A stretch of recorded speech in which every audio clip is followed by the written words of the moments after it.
Hey everyone, welcome back to my YouTube channel.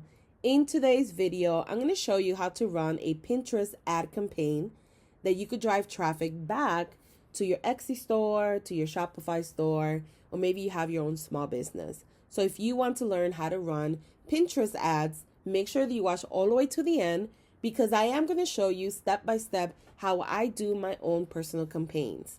Now, if this is your first time visiting my YouTube channel and you want to learn how to grow an impactful online business, don't forget to subscribe today.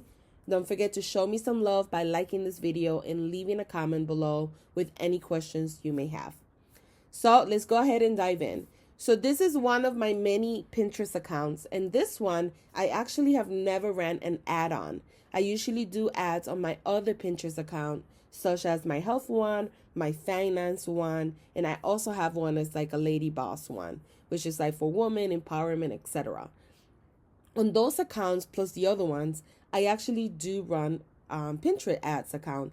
This one I wanted to leave it just organically to teach people that you can actually grow a Pinterest account. You can actually drive traffic to any destination. I drive traffic back to my blog, to my Etsy stores, to my email list, and to affiliate marketing without paying anything. So it is possible. A lot of people think, well, in order to make money for Pinterest, I have to spend money. And that's not the truth.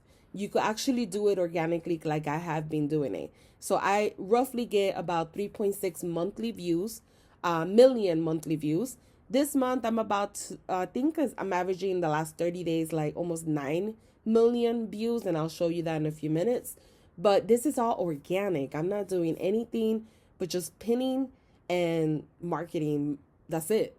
Not even marketing, just pinning and that's it. So just keep that in mind that it is very effective to start. You can start making money organically. If you want to learn more on how to get started with Pinterest, if you have no idea how to use it, I actually have a Mastering Pinterest course where I teach you how to use Pinterest effectively all the way through. I teach you from the basics all the way to advanced. So I will leave the link on the comment section below as well as below the text box if you're interested in joining today.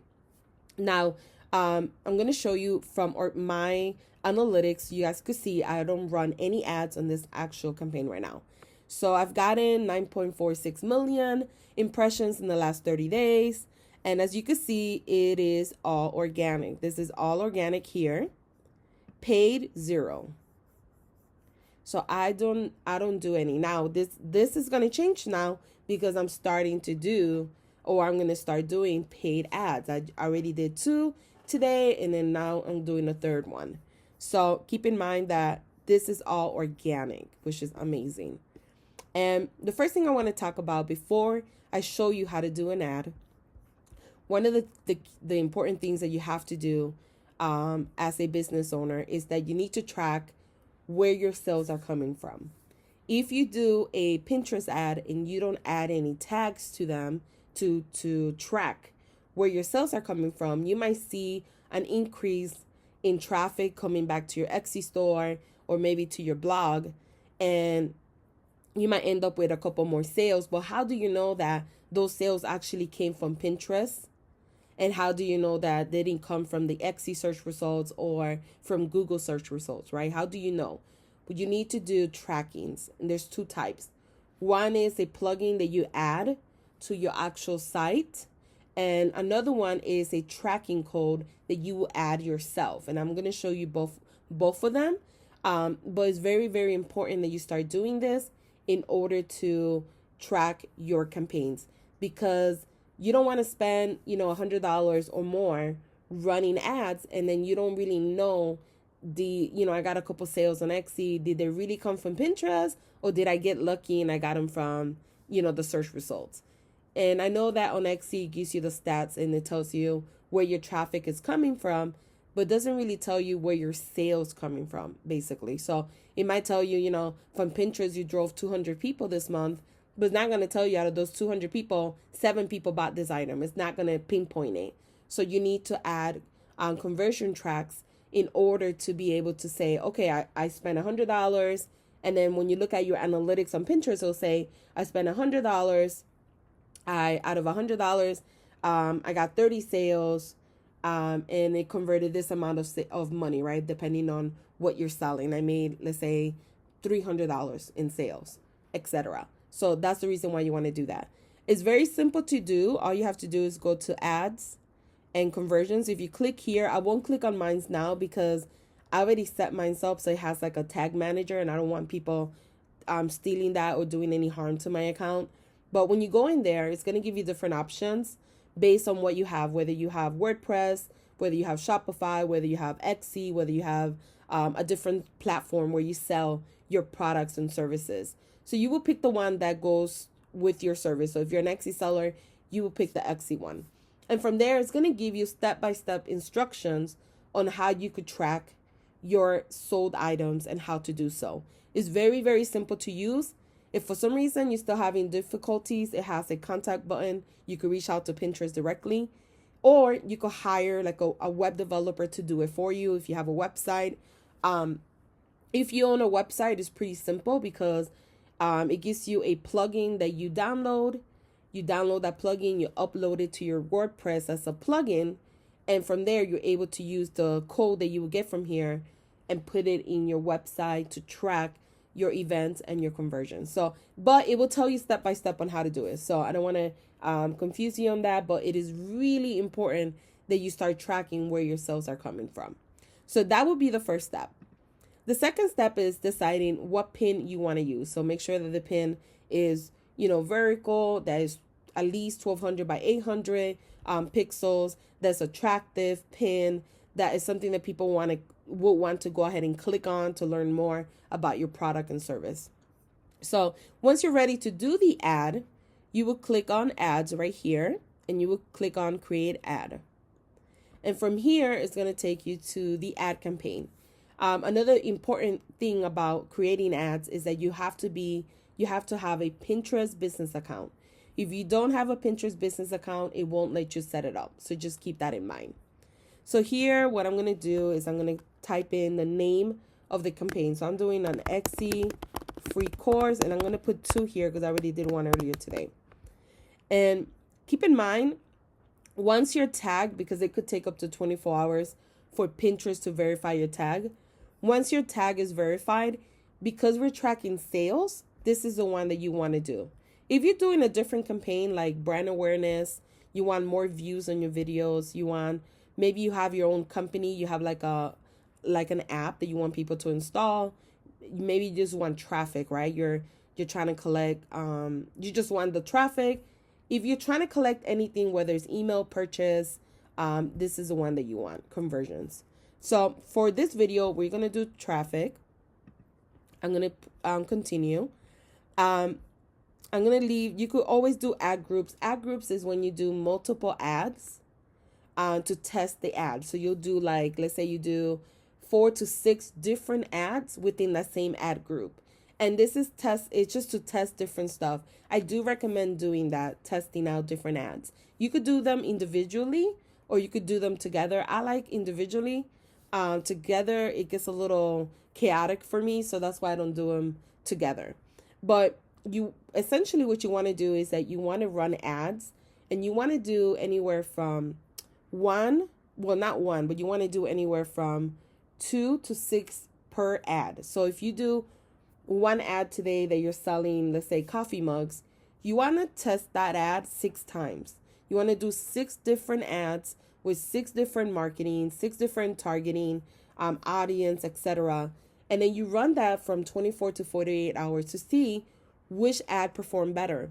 The ones that perform good, you keep them and you double your budget. The ones that don't perform good, you would turn them off because that shows you that those people didn't really interact with them. This is how you find which ads work better for you and which ones don't. If you just run one ad and it doesn't perform well, you cannot say, oh, well, Pinterest doesn't work. It's because you didn't test out enough ads. It's almost like pinning. When you pin on Pinterest, you'll pin let's say in a year, let's say you pin 800 pins. Not all 800 are going to be really great pins. People engaged. You're going to get maybe out of the 800, maybe 150 that are your top contenders, are the ones that people are repinning and sharing And it's based on your title, it's based on your engagement, on your pin engagement, what you wrote in it is based on the visual aspect, what type of picture you pick.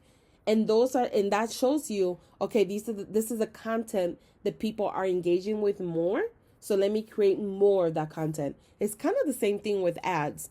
These ads are performing really, really great. Let me make more of these, but these are not really doing that great. So let me not do them no more. And you kind of want to do that, but doing 1 or 2 ads is not enough to say, oh, I give up. So just keep that in mind. This part right here, we're not going to use today, but this part is basically, you could create an audience that's similar to one that you currently have. So if you have an email list, if you have, let's say you want to use your website visitors, like the pixel from your website, you could do that, and it will create it's almost like a lookalike audience similar to the one that you currently have. And the benefit of that is that if you create a lookalike audience of people that already showed the interest or already purchased from you, it's going to find people, very similar people. So your conversions will be higher. Your cost per click also will be higher as well. So just keep that in mind. I'm promoting the Etsy, right, free course. So because Etsy is not in the list currently right now, what I'm going to do is I'm going to pick do yourself and craft. Make sure that whatever interest you pick is very relevant to what you currently sell or what you're trying to promote. And then from here, I'm going to pick 25 or more keywords. So I'm going to say selling on Etsy because I'm pretty much promoting a course where I help you get started on Etsy. So I'm going to pick this one because it is a course on digital prints. I'm going to pick, let's see, how to Etsy, make money on Etsy, Etsy business starting on Etsy, Etsy business. Let's see. What I suggest is that once you start collecting these keywords, you copy them, put them in an Excel sheet so you could reuse them later on. And that way you don't have to keep adding them. You already have them and you can just copy and paste and it'll be a lot quicker. So I'm going to pick all of these that are related to what I'm selling or what I'm promoting. How to start an Etsy, what sells on Etsy ideas. Let's see. Right here, how to be successful on Etsy. No, not that one. Let me delete this one because I'm not trying to. Okay. It said best Etsy shops, and that's not like my course. Etsy selling tips, that's a good one. Etsy tips. What sells on Etsy? Let's see. Etsy selling on Etsy. Alrighty. So these are the 25 that I'm going to pick for now. Make sure that everything that you pick is relevant to what you sell. So let's say you sell coffee mugs. You would put here coffee mugs. Be very specific. And then just pick the ones that are what people would search for if they're buying a coffee mug, right? So best mugs, boom, that's a good one. Coffee mug ideas, that's a good one. Gift mugs, that's another good one. If it was Christmas season, this would be a good one here. If it's not Christmas season, don't pick it, right? Because it's pointless right now. The search volume for that is going to go low because no one's really searching for it. And kind of go through them and then try to get at least 25 or more. I wouldn't go too like overboard with keywords because the more keywords you pick, the higher the cost per click. So I always stick between 25 and 35. If you want to do more, you can, but just keep that in mind. Your cost per click will go higher. Now, gender is basically who is your target audience, right? So for me, is more a female. So I'm going to pick female. However, keep in mind that if you are just starting a campaign, right? And you don't know who is your target audience, you have no idea. What I would do is I would be very broad with it. I would put all genders, all ages, all US. I would pick English here because you don't want to like promote your products to someone who speaks Spanish like me, right? If they don't know English, right? So you want to promote it in your own language.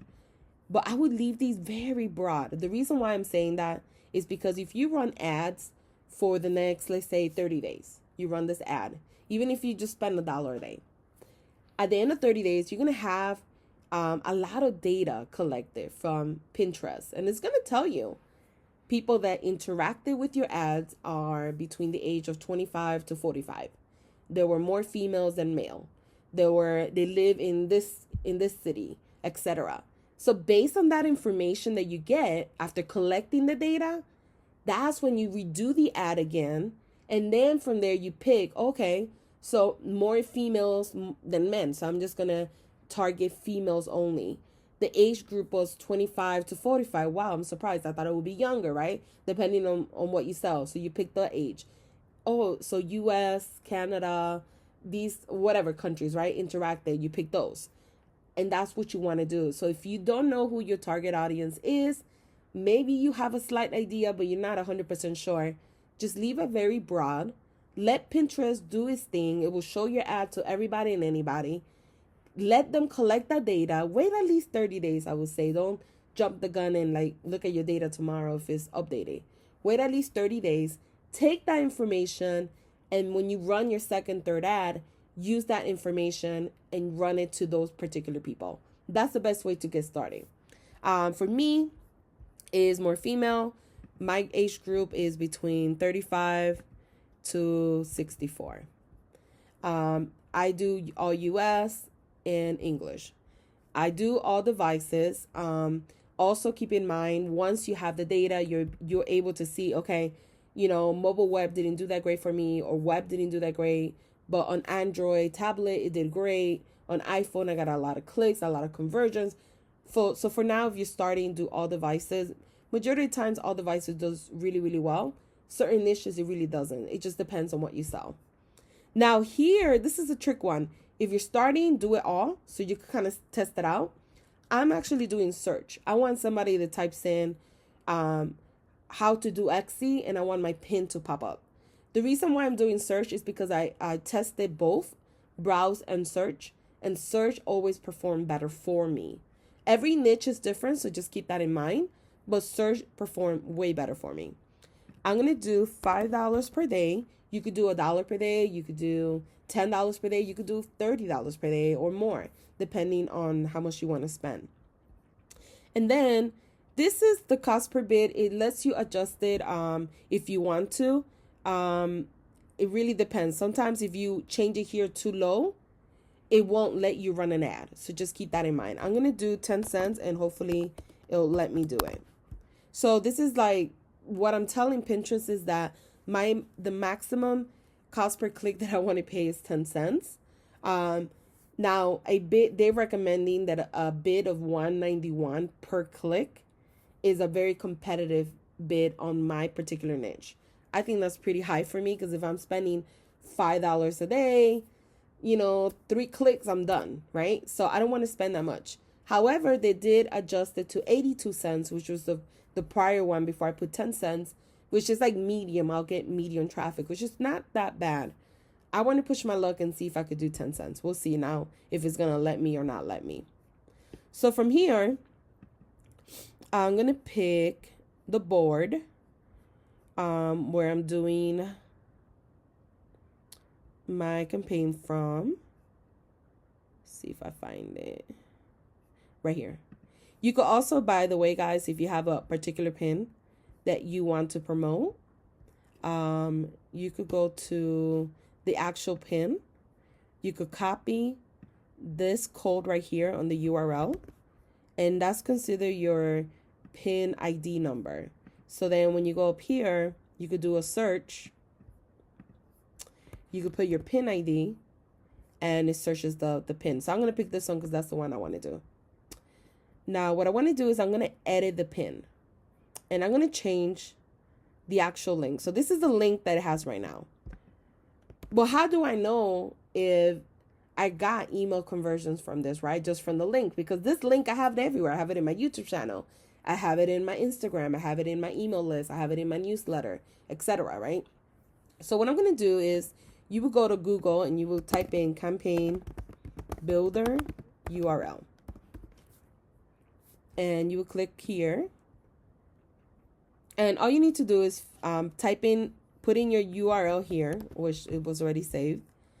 And your campaign source, depending on what you're advertising, because you could use this in any platform. We're advertising on Pinterest, so I'm going to put Pinterest. campaign medium, I'm going to put CPC because I just want to test it out. Or I could put email list if I wanted to, but I'm going to do CPC. And then campaign name, I'm going to name it Exi Course because this is the campaign that I'm running. And you could do Exi Course 1, Exi Course 2, or you could do coffee. Let's say you're promoting a coffee mug that has a dog, right? So it has a pug. So you could do coffee mug pug 1, coffee mug pug 2. That way, later on, you could see which pin, right, drove you the most sales, and you could see which pin it was because you have 1, 2, 3 to kind of separate from each other. Don't always have the same link because then you won't know where your sales are coming from. If you have like 6 ads running, how do you know where your sales came from? That's the best way to know is by adding this little tracking that we're going to do today. So I'm going to do 2 here because I already did the first one earlier. So this will be the second campaign that I'm running for the Exi course. And then I'm going to copy the URL and I'm going to use that as my new URL. That's it. That's all I'm doing. I'm going to save it and I'm going to launch the campaign. And voila. So now I got 3 campaigns running. They haven't been active yet. They're still pending. It says active here, but they're not active yet. They're pending. Due to the fact that I just started running ads. So they're still pending. See? Pending, pending, and pending. And I have different ads just to test them out, just to see what do people interact more with this picture here with the girl or this one that has like a keyboard. And then I did a regular one for affiliate marketing just to kind of test the waters and see. But this is how simple it is to run a Pinterest ad. I think the most important part that you shouldn't miss is adding the tag that goes along with whether it's Etsy, Shopify, your website, following the steps that Pinterest tells you when you go to ads and conversions, following those steps, and then setting up the ad campaign. I hope you guys enjoyed this video. I will give you guys an update in a couple days. Maybe I'll wait like a week at least or 2 weeks to kind of let them perform better than 2 days. That's not enough information. But I'll let them run for a while and then I'll do a new video to kind of go into the campaign and kind of show you if I got any leads from it and if they were successful or not.